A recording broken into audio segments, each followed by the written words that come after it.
తాంగ్వి మీదుగా నిరాల వరకు రోడ్డు పనులు నత్తనడకన తలపిస్తున్నాయి.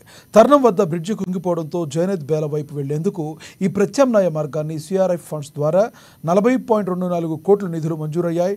టెండర్ ద్వారా 29.21 కోట్ల రూపాయలతో 14.4 కిలోమీటర్ల రోడ్డు పనులను 18 నెలల్లో పూర్తి చేసేలా కాంట్రాక్టర్ అగ్రిమెంట్ కుదుర్చుకున్నారు. ఇప్పటికే 10 కిలోమీటర్ల పనులు పూర్తయినట్టు చెబుతున్నా పనుల్లో నాణ్యత లేదని స్థానికులు వాదిస్తున్నారు. కెనాల్ మెటీరియల్ను పనులకు వినియోగిస్తున్నారని ఆరోపిస్తున్నారు. మధ్యలో కూడా కొన్ని చోట్ల పనులు వదిలేశారని, ఆదిలాబాద్ నుండి ఇంకా పనులే ప్రారంభించలేదని అంటున్నారు. దీంతో గుంతలు, మట్టి, కంకర, రాళ్లతో ప్రయాణ అగచాట్లు పడుతున్నామని వాపోతున్నారు. కాంట్రాక్టర్ నిర్లక్ష్యం కారణంగా తాము ఇబ్బందులు పడుతున్నామంటున్నారు. ఇప్పటి వరకు చేసిన రోడ్డు పనుల్లోనూ నాణ్యత కొరవడిందంటున్నారు. అధికారులు చెప్పినట్టు ఇంకా 4 నెలల్లో పూర్తవుతుందన్న నమ్మకం లేదంటున్నారు. ఒకవేళ పూర్తి చేసినా పరిస్థితి మళ్లీ మొదటికి వస్తుందని చెప్తున్నారు. అధికారులు దృష్టి సారించి నాసిరకమైన పనులు కొనసాగకుండా చర్యలు తీసుకోవాలని వారు విజ్ఞప్తి చేస్తున్నారు.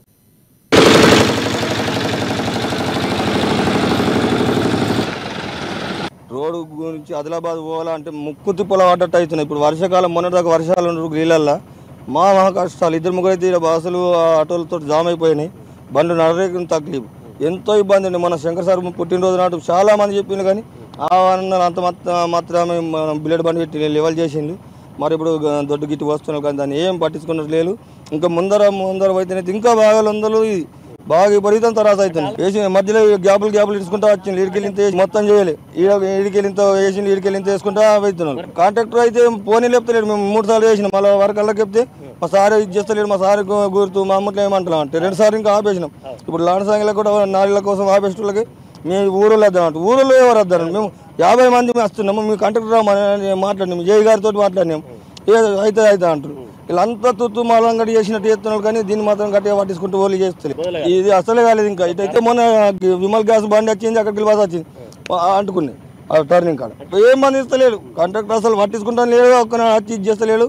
అలా వరకల్లా తోలెత్తున్నారు. బిల్లెడ్ బండి పంపించండి, మంచి మీద చేయండి అంటారు. కథ అంత మాత్రమే. కాంట్రాక్టర్ వస్తలేడు, ఒక్కనాడు చూస్తలేడు. మంచిగా లేవు. ఏడాయి లేదు. ముందట అయితే ఇంకా మాధ్యంగానే ఉంది.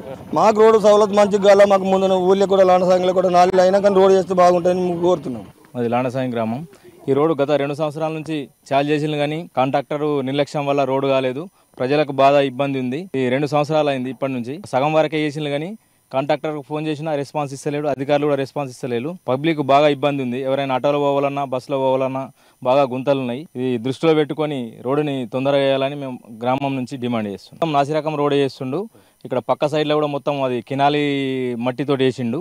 బండలు వేసిండు, కినాలి బండలు. అది ఎప్పటికైనా చూడొచ్చు మీరు కూడా. అది నాసిరకంతో ఉన్నది కాబట్టి రోడ్డు కూడా తొందరగా పోతుందని మేము అనుకుంటున్నాం. బాగా చాలా పలువు కూడా తేలింది రోడ్డు. మధ్యలో రోడ్డు కూడా ఆడాడ వేసిండు. విలేజ్లలో ఆపేసిండు. మా ఊళ్ళో కూడా విలేజ్లో కూడా ఆపిండు. అక్కడక్కడ బాగా సగం రోడే బాగుంది, సగం ఖరాబ్ ఉంది. నాసిరకం వేసిండు మొత్తానికి. రాత్రి పూట చేసుకోవచ్చు బాగా ఛాన్స్ ఉండే వాళ్ళు నిర్లక్ష్యం చేసిండు. 2 సంవత్సరాలు అయింది. ఇప్పుడు ట్రాఫిక్ విరిగింది. ట్రాఫిక్ విరిగినప్పుడు కూడా బాగా సార్లు మేము గుత్తేదారులకు కాల్ చేసినాం, ఆఫీసర్లకు కూడా చేసినాం. ఎవరు పట్టించుకోలేదు. తిరుమల కన్స్ట్రక్షన్స్ వారు మరి ఆదిలాబాద్ సిసిఐ నుండి నిరాల వరకు చేపట్టినటువంటి రోడ్డు నిర్మాణానికి ఏదైతే కెనాల్కు ఉన్నటువంటి మెటీరియల్ని తీసుకొచ్చి దాన్ని వాడడం, అదేవిధంగా దాన్ని రీసైక్లింగ్ చేస్తూ ఆ మెటీరియల్ని ఈ రోడ్డుకు వాడడం, మరి రోడ్డు ఈరోజు నాసి రకంగా తయారు కావడం, మరి ఎప్పుడైతే తర్నం బ్రిడ్జ్ రాకపోకలు కొనసాగింపు బంద్ జరిగిన తర్వాత ఇప్పటికి కూడా మరి ఈ రోడ్డు నిర్మాణం జరిగినప్పటికీ ఈ రోడ్డు మీద నుంచి ఇప్పటికి కూడా వేరే వెహికల్లకు అనుమతి ఇవ్వకపోవడం ఎంతవరకు కరెక్ట్ అని నేను అడుగుతా ఉన్నాను అధికారులని.